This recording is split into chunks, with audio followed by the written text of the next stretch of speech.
આ કહાની બહુ જ મસ્ત છે। મને કોઈ કે વોટ્સએપમાં મોકલી એટલે આજે હું તમારી સમક્ષ આ કહાની રજૂ કરું છું। બહુ જ જોરદાર કહાની છે, છેલ્લે સુધી જરૂરથી જોજો। એ પહેલાં તમે અમારી ચેનલ પર નવા છો તો અમારી ચેનલને જરૂરથી સબસ્ક્રાઇબ કરી લેજો, કારણ કે આવી સરસ મજાની કહાની અમે તમારા સમક્ષ લઈને આવતા રહીએ છીએ।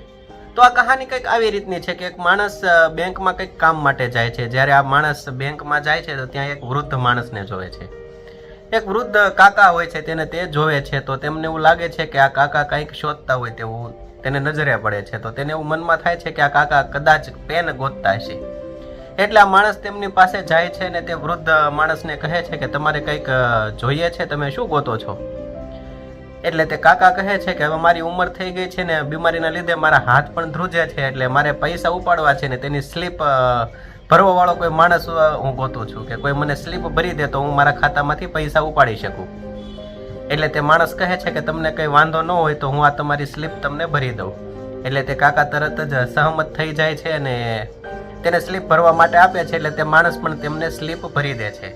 એટલે સ્લીપ ભરીને તે પૈસા ઉપાડે છે। ઓલમોસ્ટ બંનેનું કામ એક સાથે જ પૂરું થઈ જાય છે। બંને એક સાથે જ પૈસા ઉપાડીને બહાર સાથે જ નીકળે છે। એટલે બપોરનો સમય હોય છે ને બહુ જ તડકો હોય છે। એટલે તે કાકા માણસને કહે છે કે તમને કોઈ તકલીફ ન હોય તો તમે મને એક રિક્ષાવાળાને બોલાવી દેશો, કારણ કે અત્યારે બપોરના સમયે રિક્ષા મળવી બહુ જ મુશ્કેલ થઈ જાય છે। એટલે તે માણસ કહે છે કે મારે પણ તે બાજુ જ જવાનું છે, જે બાજુ તમારે રિક્ષા ગોતો છો તે બાજુ જ મારે જવાનું છે, તો તમને વાંધો ન હોય તો હું તમને મારી કારમાં તમારા ઘર સુધી ડ્રોપ કરતો જાઉં।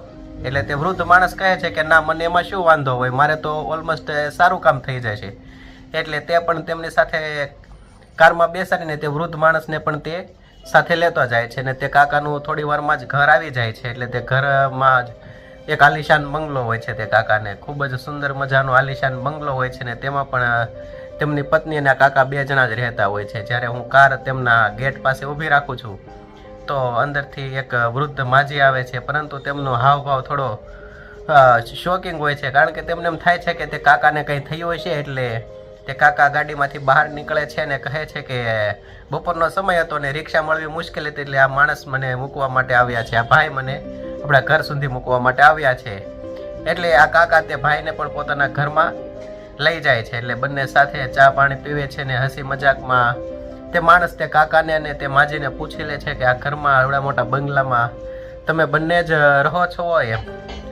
એટલે તે માજી કહે છે કે જે વૃદ્ધ માજી હોય છે તે કહે છે કે આ ભગવાનનું ઘર છે, આ ઘરમાં હું અને તારા કાકા બે જ રહીએ છીએ, અમારા બાળકો તો વિદેશ રહે છે, આ ભગવાનનું ઘર છે। હસી મજાકમાં તેમણે કહ્યું કે અમે ખરેખર ભગવાનના ઘરમાં રહીએ છીએ। એટલે માજીએ કહ્યું કે અમે ભગવાનના ઘરમાં રહીએ છીએ। એટલે મારાથી પૂછાઈ ગયું કે કેમ ભગવાનનું ઘર? એટલે માજીએ કહ્યું કે અમારા ઘરમાં જૂની પરંપરા છે કે અમે જે ઘરમાં રહેતા હોઈએ તેને ભગવાનનું ઘર કહેવામાં આવે છે। એટલે એનું પાછળનું કારણ એ છે કે એની પાછળની ભાવના એ છે કે અમે જે ઘરમાં રહીએ છીએ તેમાં કોઈ પણ પ્રકારનું અમે ખરાબ કાર્ય ના કરી શકીએ। હંમેશા અમે સકારાત્મક વિચારોથી પ્રેરાયેલા રહીએ છીએ અને હંમેશા લોકોનું સારું ઈચ્છીએ છીએ। લોકો મર્યા પછી ભગવાનના ઘરે જાય છે, પરંતુ અમે તો જીવતે જીવ જ ભગવાનના ઘરમાં રહીએ છીએ। એટલે અમે હંમેશા સકારાત્મક વિચારોથી જ પ્રેરાયેલા રહીએ છીએ। આના પાછળનું આ મેન કારણ છે। એટલે માજી એવું કહ્યું કે લોકો એમ કહે છે કે ઘર અમારું છે ને ભગવાન અમારા ઘરમાં રહે છે, પરંતુ અમારી ભાવના એવી છે, અમારો નિયમ એવો છે કે અમે ભગવાનના ઘરમાં રહીએ છીએ। ઘર ભગવાનનું છે પરંતુ અમે ભગવાનના ઘરમાં રહીએ છીએ। એટલે આવા સરસ મજાના વિચારોથી મારું મન એકદમ પ્રફુલ્લિત થઈ ગયું, તેમ તે વ્યક્તિ તેમની કહાનીમાં જણાવે છે। એટલે દોસ્તો, જો તમારે આવી સરસ મજાની કહાની સાંભળવી હોય, આવી સરસ મજાની કહાની તમારે જોવી હોય તો અમારી ચેનલને જરૂરથી સબસ્ક્રાઇબ કરી લેજો। અને આ કહાની જો તમને ગમી હોય તો આ કહાનીને તમારા દોસ્તો અને ફેમિલી મેમ્બર સુધી જરૂરથી પહોંચાડજો। થેન્ક યુ દોસ્તો।